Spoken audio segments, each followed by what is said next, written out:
Hi, I'm Mr. Vitale, and we're going to be talking about working together in an AP class. In this video, we're going to do our last AP scenario.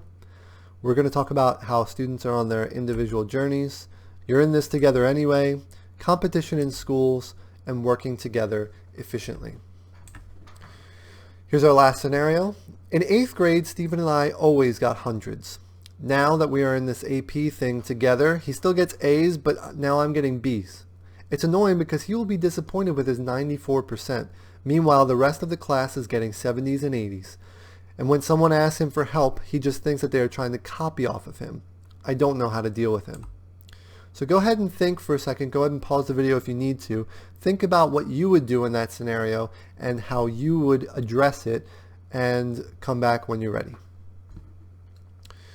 So every student is on their own individual journey. And I know that this sounds cliche.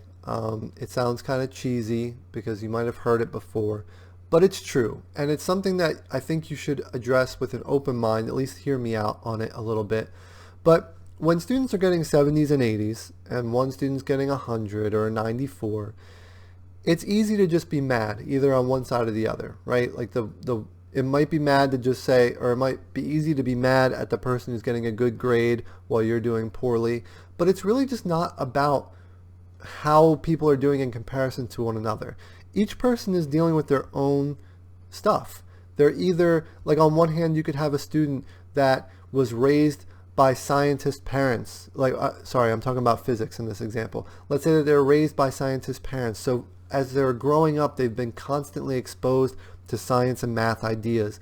And then they come to school and they have a math tutor, a private math tutor, and they love physics, and so they just dive into it. And of course, they're probably going to get a higher grade just because, for all of their life, they've been thinking about it and they've been practicing it, and they have tutors and all of that. And so naturally, they're going to be doing really, really well. And when you think about someone else that, let's say, has not had that same background, that's doing something else, they could get a higher grade than this kid. First of all, it's not necessarily true that the person who gets all the tutoring or whatever, or all the prep, is going to do better. But I'm just saying, everyone has their own abilities and their own experiences, and it's not really fair to compare each other. Because another thing to think about is that same student that had all of that physics background, well, maybe he doesn't have a lot of English background because all he's done is just think about science and how the way things work, but he's never practiced writing things down. And so, you might be like, oh, well, in physics class, he's just so amazing. But, maybe in physics class, you're pretty good. And then in English, you're amazing. Like, everyone has their own thing. And it's just not really fair to judge each other based on a grade in a single class. Another thing that I didn't talk about is responsibilities. Even if two people have the same experience and one person has to go home and watch their younger sibling while the other person is free to do all their homework and to relax and play games and do whatever, those people are going to have different grades just because of the stress levels maybe that they have. So it's just really not fair to judge each other based on a single grade in a single class. And I just don't think that that's really a healthy thing to do for anybody, whether you're feeling good about yourself because you did better than the rest of the class, or whether you're feeling bad about yourself because you did worse than certain people in the class. And finally, I'll just say that, and I said it kind of already, but just to reiterate, your ability in a single class, or even on a single test in a single class, is not an indication of your value at all. Even if you do really well, it's not saying that you're just a great person or you're so smart or you're so amazing. It's your performance on a test, and that's what it is. And it's okay to not perform well on a test, just like it's okay to perform really well on a test. At the end, it's not going to make or break who you are as a person, and it's not going to be the ultimate decider of whether or not you're going to get a job one day or not. It's just not that big of a deal. The other thing is that you're all in this together anyway. For the most part, everyone is going to take the AP exam, experience the same class-specific hardships like all the reading that you're going to have to do, all the tests and the studying and the notes that you're going to do, all of the tough units and chapters that you're going to go through. So you're all experiencing these same things. So it's like, why are you going to be fighting each other anyway? It's like you're all on the same side for the most part. You're also going to be experiencing the same teacher. So like if you're feeling frustrated by the teacher, maybe someone else is too, because maybe they're just not explaining things in a certain way, or they're constantly giving you, pop quizzes on the reading or something like that.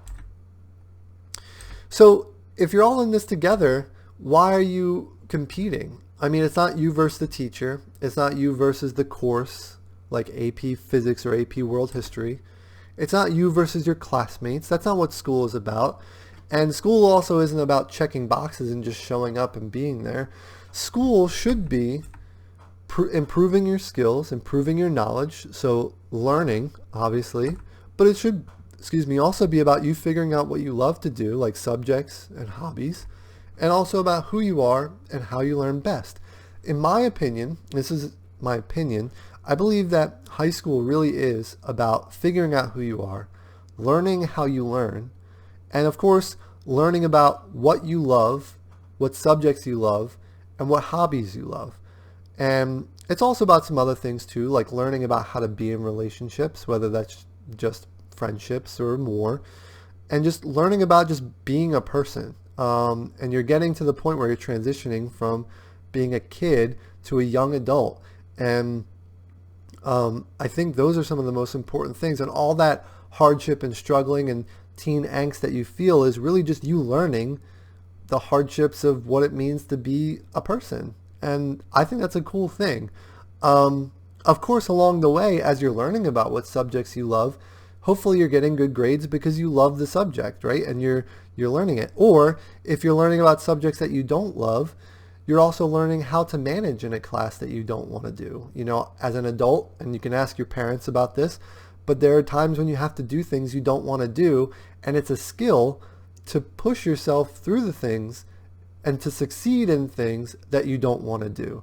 I mean, take just a stupid example, but take like mowing the lawn, right? You want your lawn to look good, but you don't love mowing it. Well, you're going to have to figure out how to mow the lawn and how to keep your lawn looking nice, even though you don't want to do it. So, there's similar things, and maybe you don't like a certain class. You're going to have to learn how to do it and succeed in it, just because sometimes you have to do that. And that's a skill too for life that you'll need. So again, to reiterate, it's not you versus your friends or your classmates. It's not you versus AP World History. It's not you versus Mrs. Datz or Mr. Vitale. It's you versus life, in a way where you're just trying to prepare yourself so that when life does hit you with something, you're prepared and you know how to handle it. And finally, this last slide is about how we work together efficiently. So now that you know that you're not in competition with one another, how are you going to participate in this AP community? How are you going to build the community? So these are actually things that some of my students have done without me prompting. I'll just relay them to you because I think that they're great ideas. I was really excited when I found out about them because, it's good. I like to know that my students are working together and helping each other. Of course, there's the whole group chat, text message thing where, a bunch of students create a giant group chat for a particular class. You probably have already participated in one, maybe not, but you might when you become an AP class or, in high school in general. But I think they're a great idea. There are some caveats to them, which I'll talk about, but I'll just explain that the reason why I think they're great is because everyone's in it. Everyone's listening to what people are saying in there, and there can be a lot of good that can be done. For example, somebody can take some notes and just post them right in the chat. Somebody can say, heads up, there's going to be a test coming up, or, studying at my place, or something like that, where it's a good idea to just be in communication with everybody. I think a caveat or a bad thing about them is sometimes they can be exclusive, meaning, you might hear about a group chat that includes 70% of the class, but maybe there's a certain couple students that are excluded from it, which I don't appreciate. But And there's also a lot of negativity sometimes that I've heard that come from them as well, including, just like sharing mean things, or, just being rude to classmates or the teacher, which obviously I'm not here for. But I think it is helpful to like just also vent and have somebody listening that knows what you're going through. Like, people in the group chat are going to know what that test felt like because they all just took it. So it's a great place to just vent about that. But it does require you guys to be supportive of each other and allow someone to vent and not make them feel judged or, for sharing their thoughts. So I like group chats, but just be careful. My recommendation is just keep them as positive as possible. And if you want to say something negative, maybe just keep that to yourself, or just at least between you and your friend at the very least, if you can't help yourself. Group study sessions. Now, again, I have to put a little asterisk here for COVID. Obviously, I'm not going to encourage anyone to get near each other indoors, but I'm totally supportive of any kind of idea you have for, group study sessions, whether it's on like Google Meet, or whether it's FaceTime, or, just going outside and meeting at a park or something and make sure you're socially distancing. That's cool too. But you guys are all studying for the same thing, so why not do it together with some friends? Another thing I've seen is not necessarily a shared drive, but I've seen a shared document that students have shared and taken notes together. Remember, if you're on Google, you can share a doc and you can all type in the same document together, which that might be a really nice thing to do during lectures or during when you're reading. You can share notes with people. Obviously, talk to your teacher to see if it's okay with them that you're doing that, because they might want you to take your own notes. Obviously copying somebody's notes is not going to mean that you've read the chapter and understood anything from it. So just be careful with that. But yeah. Helping friends / new people with questions you know the answer to. I've seen this a lot in my class where students are just struggling and they ask me, but then sometimes another student will chime in and be like, hey, I can help you with that. And sometimes just hearing it from a student is better. I've heard students say, Mr. Vitale explains it well, whatever, but when so-and-so explained it to me, a student, I just get it because they know how to explain it to a student. So, sometimes it's just easier hearing it from a friend. So if you know the answer to something and you can see that somebody's struggling, go ahead and help them. And of course, and here's the other thing, if you are struggling yourself, allow someone to help you. Don't be like stubborn and say, no, I'll figure it out on my own, or, I'll only get the teacher to help me. Like that's not conducive to the community. Just help each other. You're all in this together, so there's no shame in helping each other.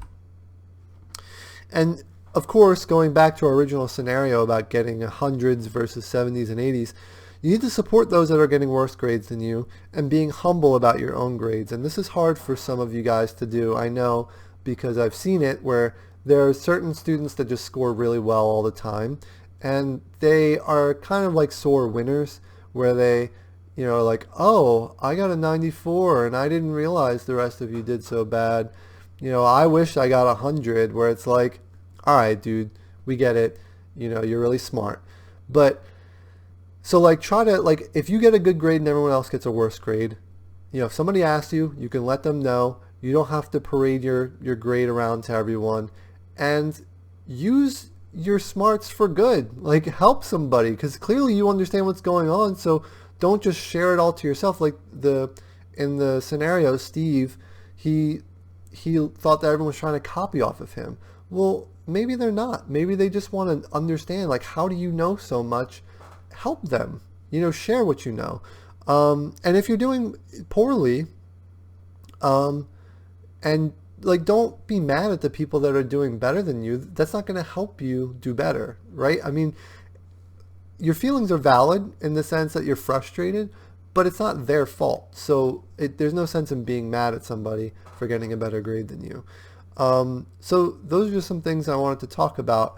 And I hope that you understand that School is about working together and about learning about who you are and what kind of learner you are. So that's what I would try to focus on. And one last thing I'll say as a little disclaimer to all of these scenarios is ultimately, you know yourself the best. Seek out help from anyone that you think you need help from, whether it's friends, family. Guidance counselors are always available for you, your teachers, your parents. And also, grades are important, but so is your mental health and your well-being. So if you're frustrated because you're having a hard time balancing being a student and being a person, you really need to just speak to someone about it and get whatever support you need. And we're all here for you if you need that support. So thank you for going through these scenarios, and we'll start talking about some other AP stuff later. Thanks.